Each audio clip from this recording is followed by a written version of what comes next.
Hi, and welcome to Journey Forward with Jory Rose, where you will gain insights, tools, and inspiration to get unstuck and live your best life. Jory is a licensed marriage and family therapist with a passion for helping people cultivate awareness and authenticity so they can show up fully in all aspects of their life. And now, here's Jory. Hey everyone, it's Jory. I wanted to share with you that the doors are open for my spring cohort of the Journey Forward method.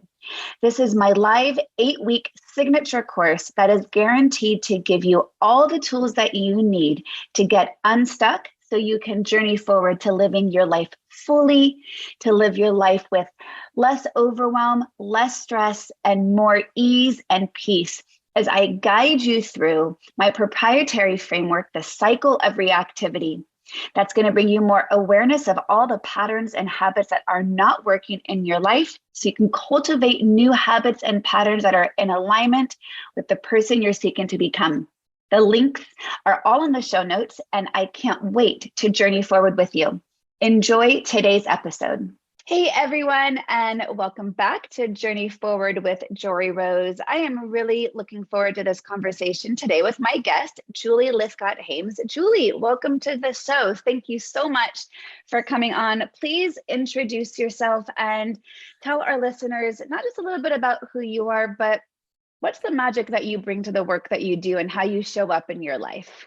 Oh my gosh, Jory, what a wonderful opportunity. First, thanks just for having me on Journey Forward. And thanks to everyone who's listening for deciding to spend some time with you and me today. Want to invite folks to just notice what comes up for them as they talk, as we talk, because these are clues from the self that something's going on that matters. So I love that intention. Thank you. Right off the bat. Right. Yes. I hope every listener will have cause to feel something in their bodies as we talk and to feel seen and supported and encouraged and believed in and all of that. I'm 54. I'm a Black biracial woman, cisgendered.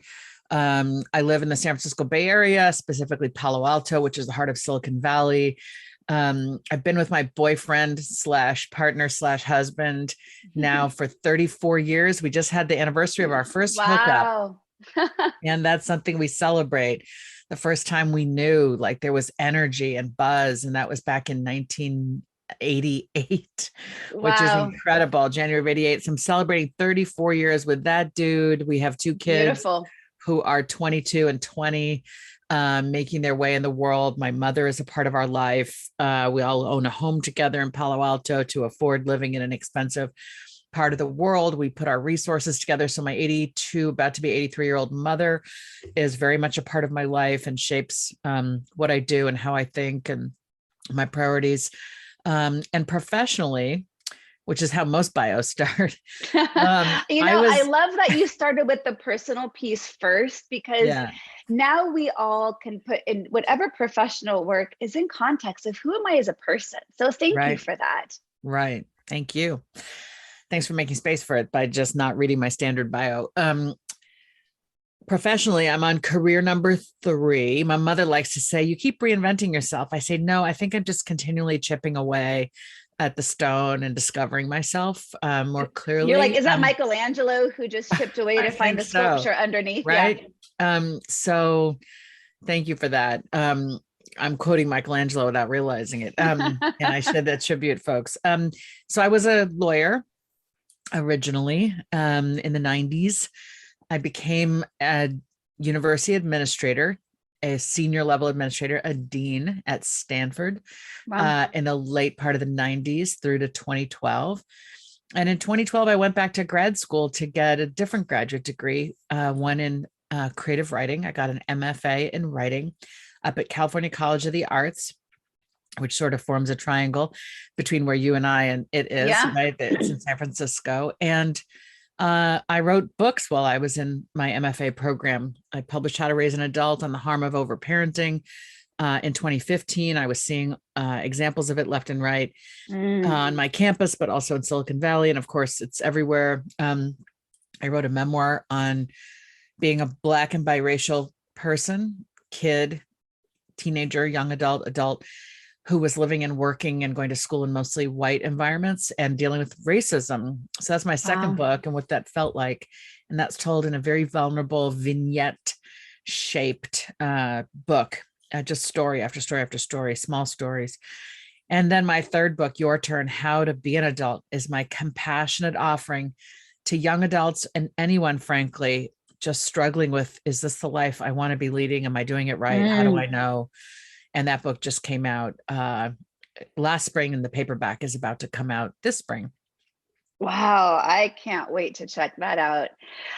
There's so many things that I think we could spend a really meaningful and insightful conversation around.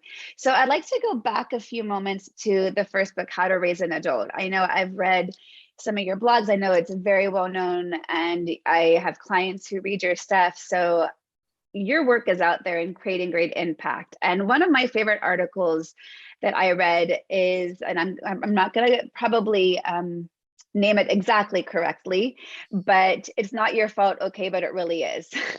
And I loved it so much. And that was the article. I'm like, I want to talk to her, because not to overparent. What was it that you were really seeing? And I'd love to get into some of those maybe stories, personal or otherwise, that you really see as a challenge and an issue of the overparenting, I would say, syndrome we have. Right. I'm glad you found that piece. It happens to be my most popular blog post ever. It is maybe called, we should tell a little bit about it. It's fantastic. So it came out in October of 2021. It's called It's Not Your Fault, Okay, It Kinda Is. And the opening image is penne pasta with butter and Parmesan cheese and maybe a few flakes of oregano. It's a close-up of the pasta. You can't even see the bowl or the pan that it's in. It's just really highlighting the pasta. And the subheading is How to Repattern a Family Dynamic to Reduce Kids' Anxiety. And Jory, I've said I'm a Stanford dean. I'm a parent. I was a Stanford dean. I haven't been there now for 10 years, but I've got this dual vantage point of working with other people's young adults and trying to raise my own kids.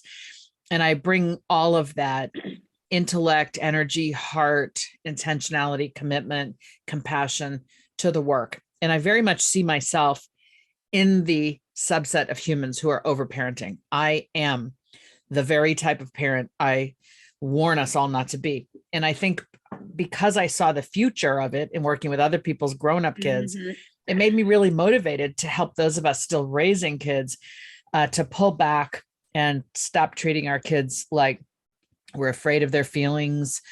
We have to smooth out the path for them. We have to tell them exactly what to be and do. We have to constantly remind them and handle things for them. And I've been continually seeing myself in the face of the problem, even as I've tried to undo it in my own patterns. I probably became conscious of the fact that I was doing it when my kids were 10 and 8, and now they're 22 and 20. And I've made a lot of progress, but there's still stuff where my partner, Dan, and I are working on. And this is a prime example. So there's my blog posts centers around my own stories of what I recognize I was doing wrong with the best of intentions, turns out not to be good. And I learned the harm of my ways by reading a really important article that had come out in May of 2020 in the Atlantic magazine. Cover story was called something like Anxiety in Children. And it centered the research of a professor at Yale named Ellie Leibowitz, who's running a program called the SPACE program. It's an acronym that stands for something I forget, but it's basically about how to help parents back off so they don't turn normal childhood worries and fears into full-blown anxiety. And the link he drew was so jaw-dropping. It was like he was holding a mirror up to my family. I instantly showed it to my then 20-year-old son, who's now 22, and said, will you read this? And he looked at me after reading it. It's a long article, and he read it cover to cover. And he said, Mom, this is our family. And I said, I know. Wow. We can't change the past, but we can repattern going forward. And we've set out to do that through family therapy, which I highly recommend. We're served over here by CHC in Palo Alto. I have a great family therapist, Emily Sullivan. And we've been working at these repatterning efforts. And the pasta photo is there because that was my accommodation for Sawyer. So the article gives us examples of, well, what does doing too much for our kids look like? Gives examples of parents whose kids are afraid of the dark. So the parents are like, don't worry, You'll never be in the dark. I'll make sure. Right? We will all come running to make sure you're not in the dark. We got you. That's an exhausted effort right there. Right? It feels very loving. It's obviously Yeah. lovingly intended, but, and I'll get to the but after the 3 examples. The second example was you're afraid of, so the first was afraid of the dark, right? The second is, are you afraid of being alone? No worries. You'll never be alone. We will always make sure somebody is with you. And the third example was this making food for them. Mm-hmm. Instead of expecting them to cope with whatever food there is. This is not an allergy context. This is a preference context. Well, my kid, Sawyer, fell into that third bucket. Pasta with butter and parm was our go-to for him. And we went to a friend's barbecue when he was 7. And they said in advance, like, we're going to make sausages. Any favorites? And I was like, I love sausage. In my mind, I'm thinking, I love that. My partner, Dan, will eat that. My daughter eats anything, but my son is not going to go near sausage. And so I just couldn't say that. I couldn't figure out how to say that to these friends. So I just tucked a little bit of pre-made pasta with butter and parm in a Tupperware or a baggie in my purse, and took it with me to be the sort of, here's plan B once we had invited him to maybe try a little bit of the sausage. And I thought I was helping my son. And the research out of Professor Leibowitz's lab is it basically turns that fear or that discomfort or that worry that the kids have into a full-blown thing. Cause it's like, my parents will go to such lengths to make sure. Validates it, right? It validates it. And then we shouldn't be surprised then that they're just riddled with anxiety. So we've been working hard at repatterning with our 22-year-old. And I put all of that in this piece. Through family therapy, through a lot of introspection, a lot of intention setting. I now, when I feel like, oh my gosh, because this is, he's a wonderful kid. He's smart and he's sensitive and he's kind and he's good. And he has some worries and stressors. And now what I do is I say, Sawyer, this sounds really hard. Are you all right? You want to talk about it? I'm here. Compassion, right? Empathy. This sounds like it's hard. Do you want to say more? And then I look at him with a smile and I say, you know what? You do hard things. And the first time I said that to him, his eyes flew open wide. It was like such truth that had been withheld from him. You do hard things. All his childhood, it had been, oh, we're worried that's too hard for you. We'll handle it. We'd never said it like that, but that's what our very loving behaviors were. And now we're reversing it. Like, you've got this. We believe in you. We're here. We're here. We love you. But you know what? We think you can handle it. Good luck, Yeah. Yeah. So that's what that piece was. There was a lot of research embedded in it, a lot of personal stories, and it just took off. Well, and it speaks to so much. And I think one of the things that highlights, and I think I remember reading it as I was going through the article, is it's not just validating the child's fear, but it's speaking so much to the parent's fear. Right. Either it can, this is kind of my take on that statement moving forward, right? It's either highlighting, oh, when I was a kid and I had the same fears, I was exactly the same way, and my mom dealt with it this way. And so it could be re-triggering our old childhood stuff. Yeah. Or it can also be traumatizing, and I say traumatizing loosely, trauma based on any dysregulation of our nervous system, which parents get dysregulated all the time. So I don't want to overuse the word trauma, but it feels traumatic when we see our kids in distress. Right. And so we feel like we're being a good mom, right? In air quotes, as no one can see me but you, in air quotes, I'm being a good mom by preventing my child from getting to a place of distress. Right. Right. When what we're supposed to do, according to people like you and others, is empathize with those feelings, but not in any way try to make the feelings go away or sweep them under the rug. Right. We're supposed to validate. Brene Brown writes about this and the importance of allowing people to be vulnerable and just showing up and listening and asking questions that demonstrate we're listening actively, not trying to fix. Not trying to offer solutions, but just let them have their feelings and then pause and empower by saying, that sounds really hard, buddy, but I know that it won't always be this hard for you. Yeah. Smile, pat on the shoulder, get up and walk away. And it's that get up and walk away piece that I think I don't read about in enough books, that sometimes we as parents have to physically remove ourselves from the situation to manage our own emotions, right? Because there's a piece of us fluttering that still wants to just fix it, handle it, soothe the child forever. And the goal is that that child knows I'm believed in, they believe in me. I can try harder. It will get better. That's how we're helping them develop for themselves skills and resilience, which is the ability to cope. So we don't want to, many of us Gen Xers and boomers were raised with parents who didn't seem to give a darn, right? We're not trying to be that. We're not trying to say, suck it up, buttercup, like so many of us heard, or my way or the highway. We don't want to be cruel. We're not those people. And we may be triggered by our own memories of being treated or mistreated that way. It's this very kind middle space, which is, I care deeply. I want to listen. Tell me more, without feeling like basically I'm going to get in the driver's seat of your life and, and handle it. We should get in the driver's seat of our kid's life when it's an emergency, right? When an adult parent must step in order to prevent real disaster. But I think nowadays we see every hurt feeling as real disaster or emergency, or every discomfort. So we've got to kind of widen our blinders back out again and appreciate that much of life. Yeah, go ahead. Well, I was going to say that much of life is hard, right? And it requires us as parents to really self-reflect, to say, is this hard for me? Am I projecting what I think is hard? Maybe I'm not even recognizing what I have put on my kid by validating those fears so greatly. Right. Yeah, absolutely. And we think it's loving to make sure they never have a feeling of discomfort, never shed a tear, never have a fear. But when we prevent all those things from happening, we're making our children feel that their feelings scare us, that they're not entitled to their feelings, that their feelings don't matter, that their feelings need to be fixed, right?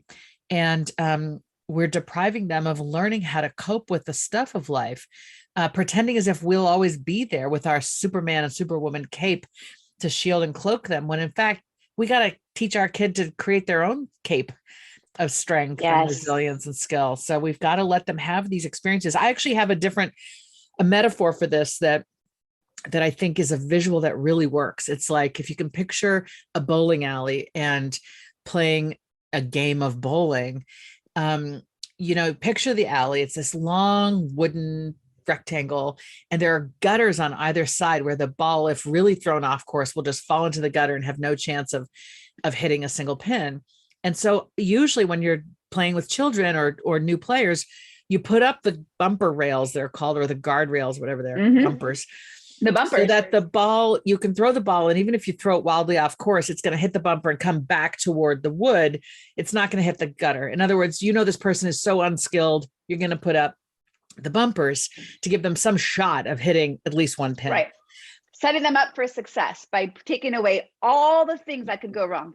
So what I'm going to say is, I think the parenting metaphor for this is, those bumpers are there to make sure our kids don't drown, walk into traffic, poison themselves, right? Those bumpers are for life and death.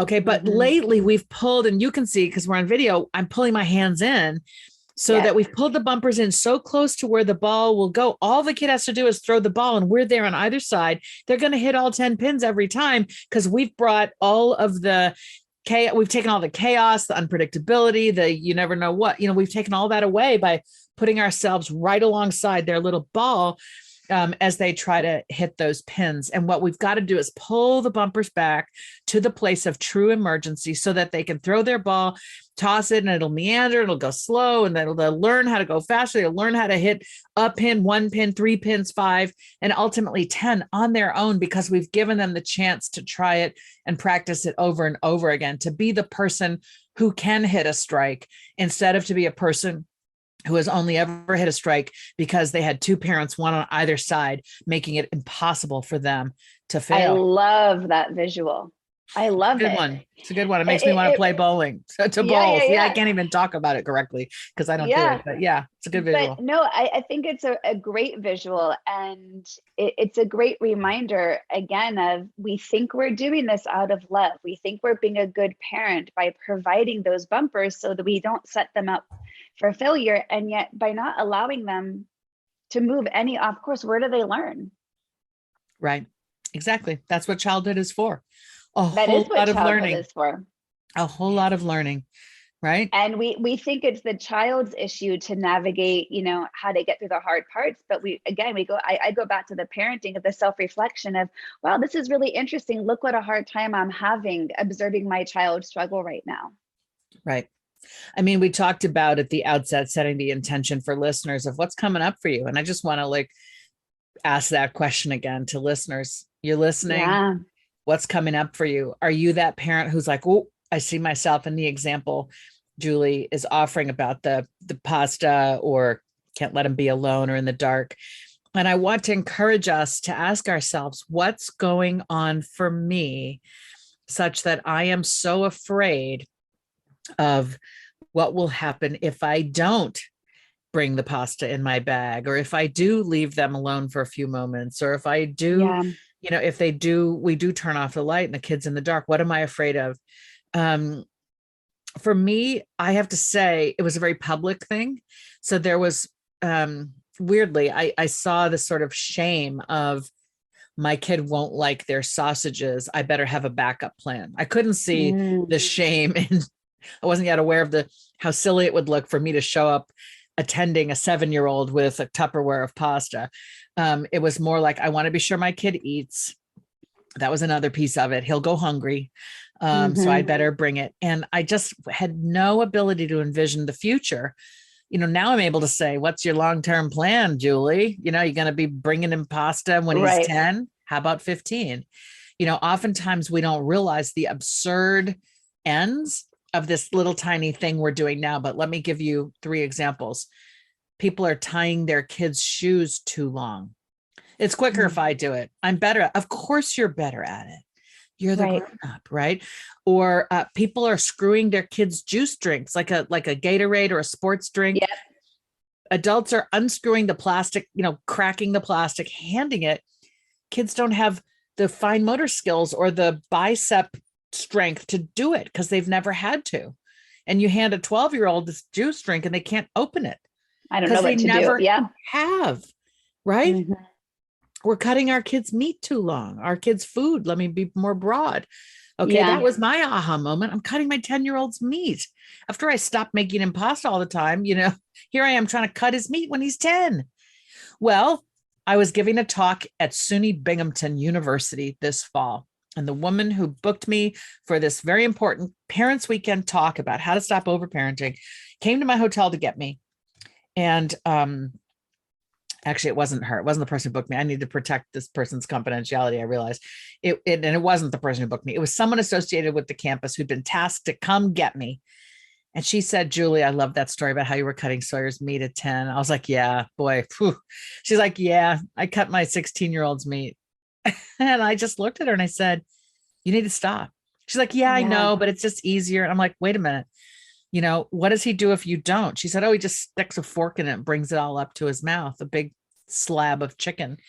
And I was like, all right. So he's 16. Imagine him at 22 or 18 or 20, he's going to be out with friends. He's going to be at a job interview. He's going to be at a workplace lunch, and he's going to stick a fork in his food like that and be embarrassed and humiliated.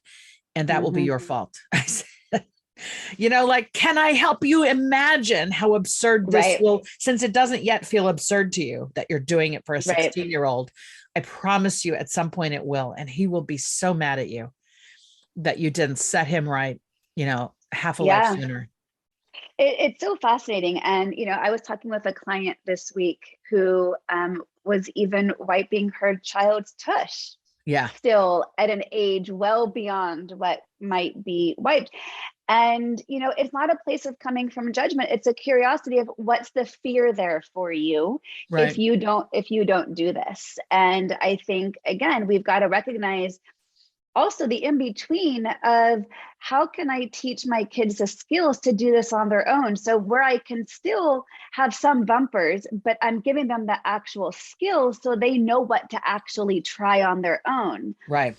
And that was actually, I think for me as a parent, I fell into that camp where everything became teaching moments, because I read an article when my kids were, I might have even actually still been pregnant with my oldest, who was 18. And I wish I would have kept it because I referred to it all the time. Yeah. But it was about an article of how to decrease the kid's likelihood of succumbing to peer pressure as a teen. Mm. And when I was pregnant, like having a teenager scared me because it felt like, the cohorts were so powerful that I was going to lose all control as a parent. And the article said the best way to prevent that is to give your kids as many choices as possible while they're growing up. Because if you give them choices, not only are they growing up believing that you believe in their ability to make a choice, but they're gaining practice in how do I make a choice? So instead of saying, hey, honey, do you want to put on a sweater? The answer is going to be no, versus just forcing it on them. I would hold up two options. Hey, do you want to wear this one or do you want to wear this one? So I manipulate the options. So my need as a mom gets met. They feel good about, they made a choice on their own. They feel empowered. They're not just being told what to do, because the implication of this article was the more compliant the child growing up, the more likelihood of succumbing to peer pressure, because they're in the habit of doing what people tell them to do. Mm. And it literally fascinated me. And I've looked through the article and I don't even know where to begin, but I've tried a couple of times. And if you ever find it, let me know. I will. But it was, I used to be a broken record. My younger daughter, when she was like 5, she would say, what should I wear today? Would have been so much easier if I just picked out the damn outfit. Yeah. But instead I was like, well, Cammie, this is a great opportunity for you to make a choice on your own. Okay, but mom, what should I wear? Well, Cammie, this is a great opportunity for you to make a choice on your own. Well, what do I wear? Well, let's now go about deciding, how do you make that decision? Let's go look at the weather, right? And that's not how I was necessarily parented. So I had to do a lot of my own self-checking along the way to say, is this about me? What's coming up for me now? Yeah. And I think awareness is the magic tool to everything, which is why I love mindfulness. So again, awareness of what are the thoughts coming up for me? What are the fears if I do this, if I don't do this, and just responding to, whatever you're noticing with a lot of self-compassion. I love these stories you're sharing, including the one about the parent wiping the kid's tush, because I use that as a hypothetical. I will say we're cutting their meat too long, we're holding their hands to cross the street too long, we're wiping their tush too long, without ever having heard. I'm just guessing that that's true. I've never heard an actual example. So maybe you can let me know offline how old that kid is, because I'd love to just know, because I think it's not unusual, and yet it's desperately inappropriate. I've heard of parents who are still bathing their kids at 10. And, you have to ask, at what point is their body really entirely theirs to manage as a matter of privacy and boundaries? And of course, we're just trying to help, right? Nobody's trying to harm their child, right? But we've got to, we have to appreciate that somehow we've passed the normal exit, right? You're on a highway and the exit to like no longer wiping their tush, that was this age, but now we're still on the highway. We're still doing it. How can we get off? How can we get off? And I think what happens is, well, we get impatient. Like we get a little like, of course they should know how to, but they can't. I better take care of it, right? We're parenting for the now.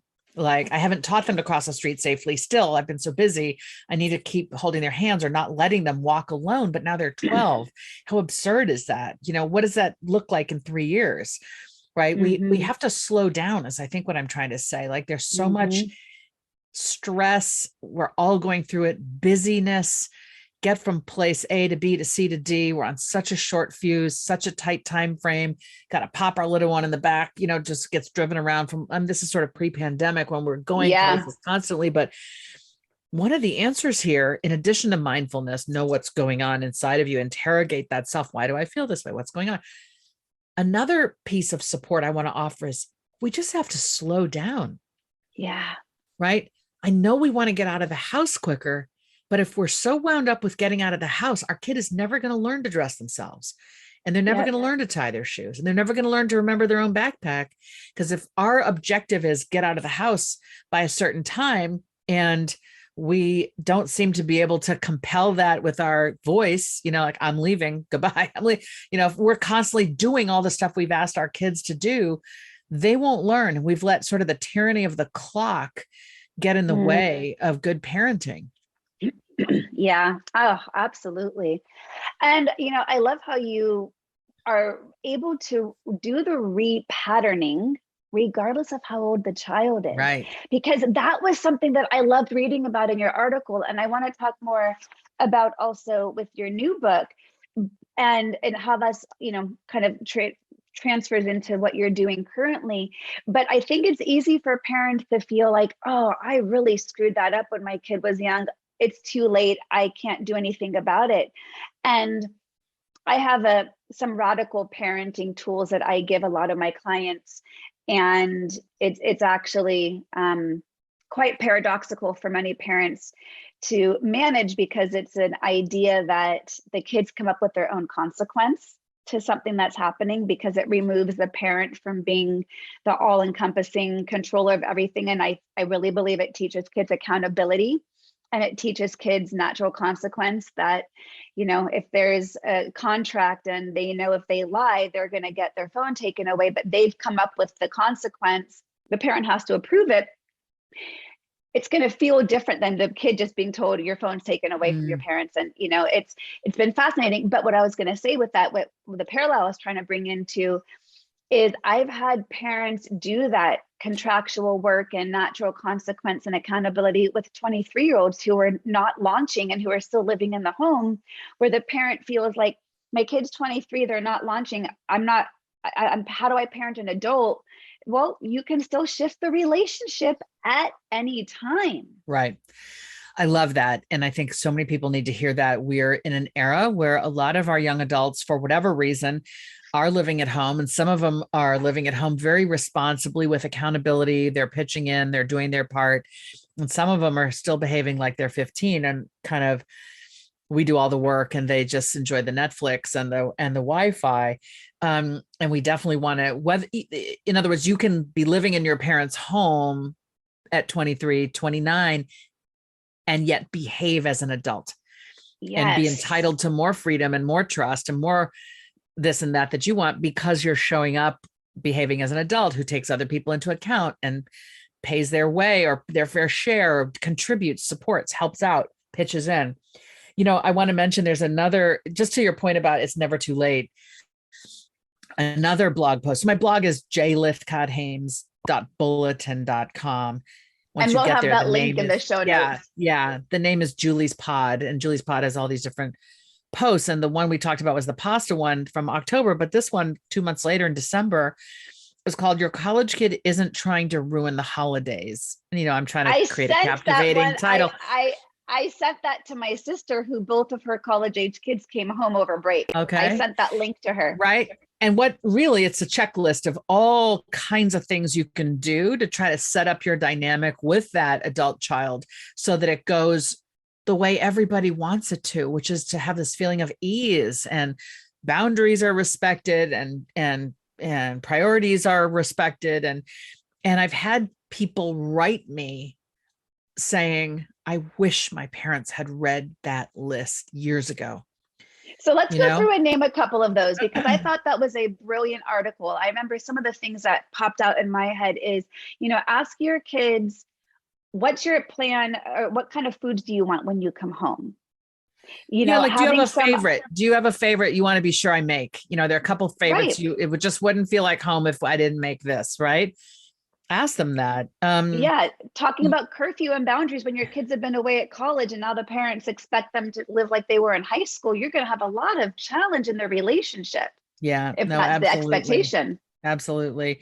So I've got in here right at the outset, create and hold the space for ease together, by saying, hey, kid, I'm so glad you're home. Add nuzzle, eye contact, smile, as is customary for you. I want this time back at home to be what you want and need.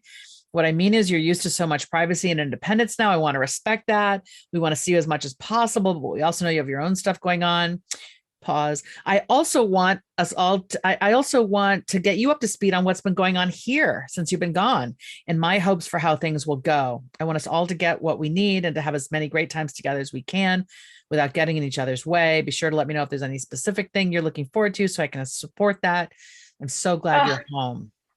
Julie, every single parent of a college age kids needs to read that script, including the pause, nuzzle, right? contact as appropriate. Right. It's so brilliant in, hey, also, X, I think that one of the most brilliant pieces of what you just had read that you wrote there is let me let you know what's been going on here. Right, because we matter gone. Too. Yeah, because exactly. Now the more adult your children become, you're ideally going to shift into a different kind of reciprocity in your relationship where there might be some different expectations the parent might have of, I'm not just your parent, I'm a human.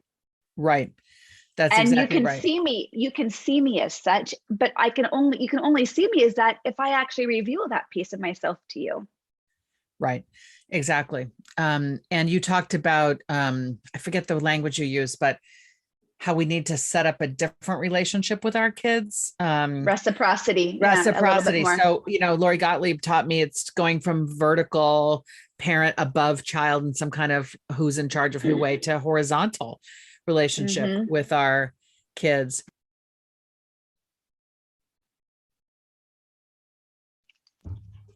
Right. When they become young adults, we're really kind of horizontal. They're here, we're here on a horizontal line. And we hope there will always be respect for elders and so on.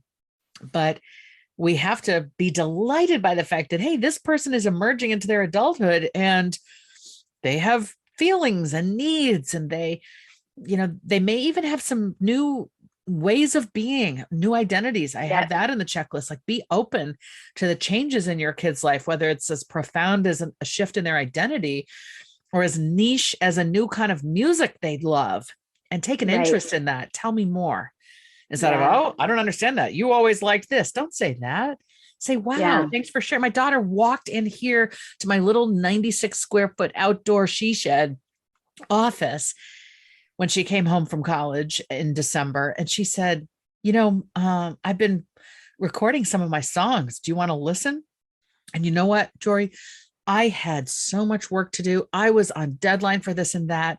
And my brain was just like, you are being offered manna from heaven. Your 20-year-old daughter is asking, can I share this work, this music, song lyrics, music she'd composed, and she's singing it.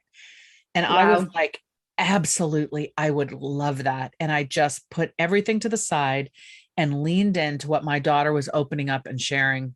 It's time that's parenting gold right there. Yes. It was a gift to me, and that I was able to receive it.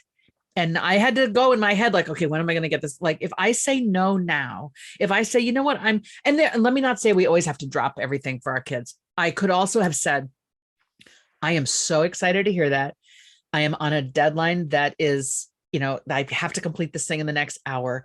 Can I come find you as soon as that's done? Or can we set a time for later tonight or tomorrow?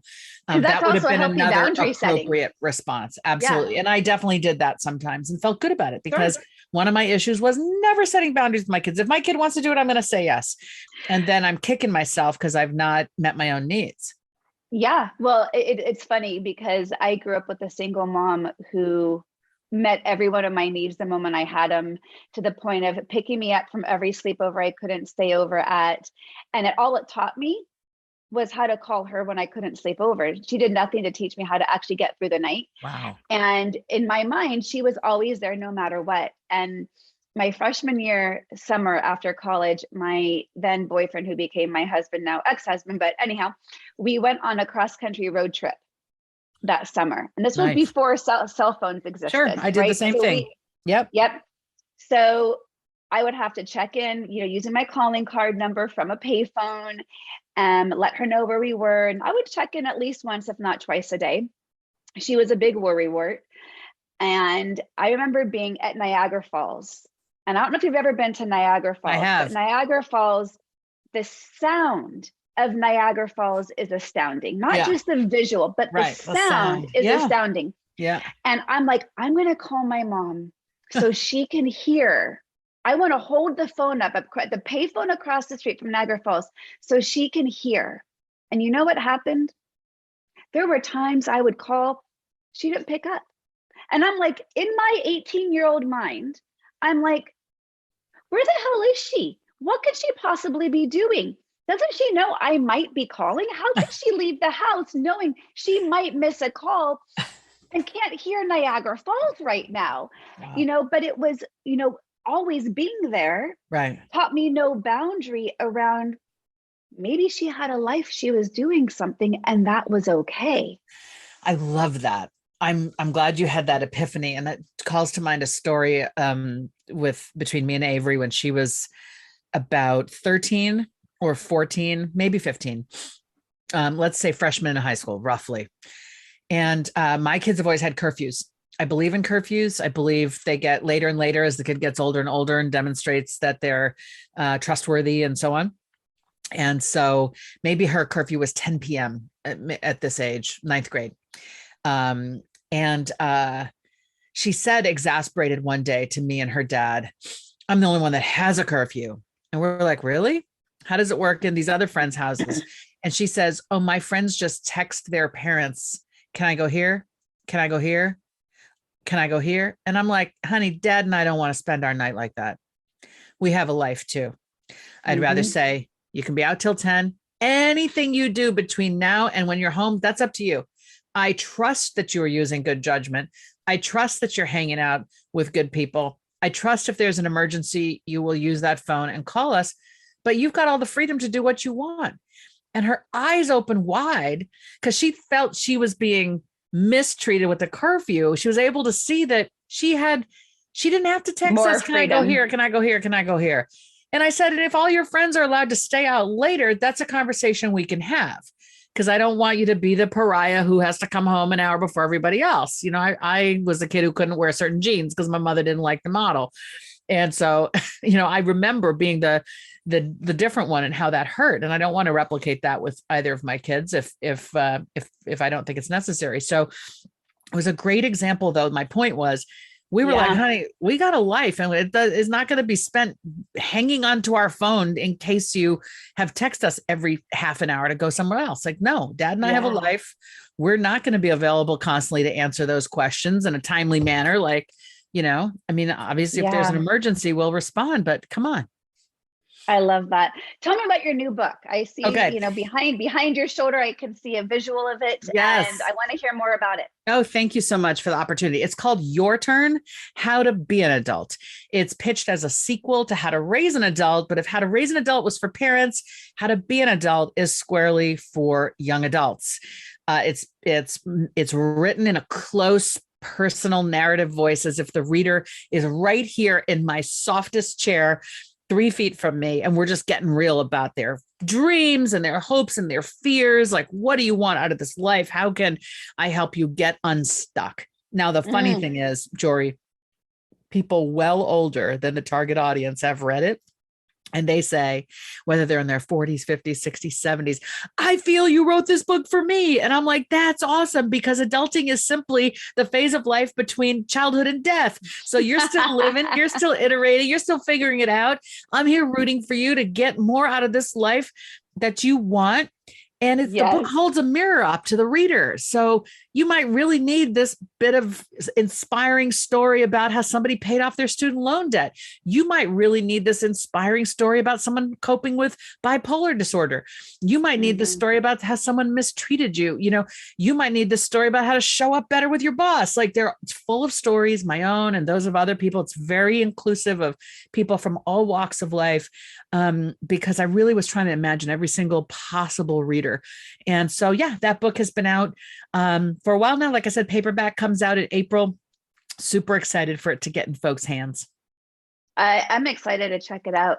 What would you say is some of the things that people most get stuck that prevent them from living that life they want to be living? What you see. The noise in their heads of other people's voices you talked about Niagara Falls being loud, right? For many of us, that loud sound in our heads is our moms or our dads, Yeah. our parents, our grandparents, our extended family, all the people who are going to judge us when we show up at that family wedding or holiday. They're going to ask us those questions and we're not going to have the right answers. Right? What are you doing for work? Right? The judgment of family and friends. And I always tried to work with my students as a dean to help them through mindfulness listen for their own voice. Let's acknowledge, like, there's the oughts, you ought to, the shoulds, Yes. you should, right? Those are the messages of others. Let's just set them to the side for a moment. Let's ask our own voice, but what would I do if it was just up to me? What do I know I'm good at? What do I think I would, if I could do anything, if I know it's silly, but right. Sometimes we have to put ourselves in that, like, what is the thing you really want to do, even though you're embarrassed to say it out loud? That's where the truth comes. Like, well, Yes. I'd be a wilderness naturalist, but who does that? And I'm here to say, like, people do that. Why not you? You know, Right. The second thing is the very well-intended, but really harmful, keep your options open.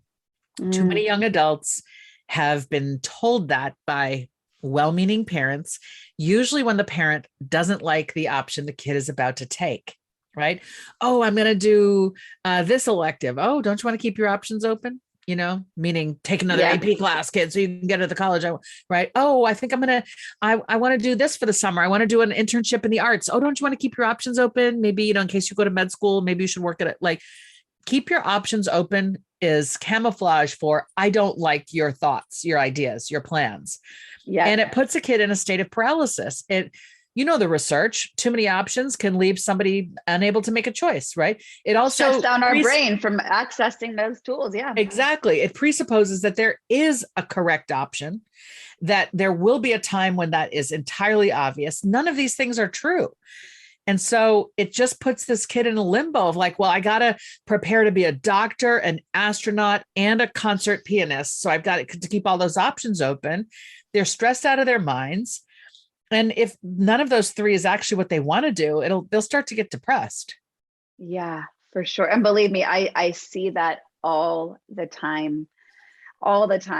Julie, you are doing such amazing work. I would just love to keep talking to you for hours, because I think you and I could just keep swapping stories and sharing tips and tools. And I'm so grateful that you not only have taken the time with me today, but the quality of your storytelling and your writing resonates so deeply with the reader. I really encourage all of our listeners to check out your Julie's pod, because it resonates really deeply. And let it be a reminder for those out there listening, this reparenting / repatterning can happen at any age. And, again, I'm going to come back to, it takes awareness to even recognize there's something that we can do different, right? We're not stuck where we land. And let me add this, with gratitude to you for the convo and to your listeners for listening. I like to tell parents, get a life and your kid can get one too. When we back off and just give, them a little bit less of the intense time and attention, that creates space for us to lean into our primary partnership, if we have on a relationship, a marriage, a significant situation, right? Or into that hobby, that language we've always wanted to learn, or that, hiking we always wanted to start. Like, we create room in our lives for projects and priorities that are not our children. And that's not neglect. That's that health. I mean, it could be neglect if we ignored our children. No one listening is going to do that. It's creating that healthy distance so our kids can be that ball, like going down to strike the pins, right? We're not constantly there. We're off doing our own thing. It's really healthy for everybody. Well, and I know I was about to wrap up, but I want to add one more thing to that, because I work with a lot of people who get stuck in the shame model of what a good mom should be, right? We talked a little bit about that a moment ago. And so much of that is how we were raised, that we think we're living up to some unidealized standards, maybe not realizing maybe our mothers of that generation were absolutely miserable. Right.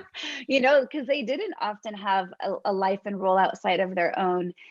And I got divorced when my daughters were 7 and 9. And that was really the beginning of my journey of my own self-awareness of who am I and how did I get here and where do I want to be?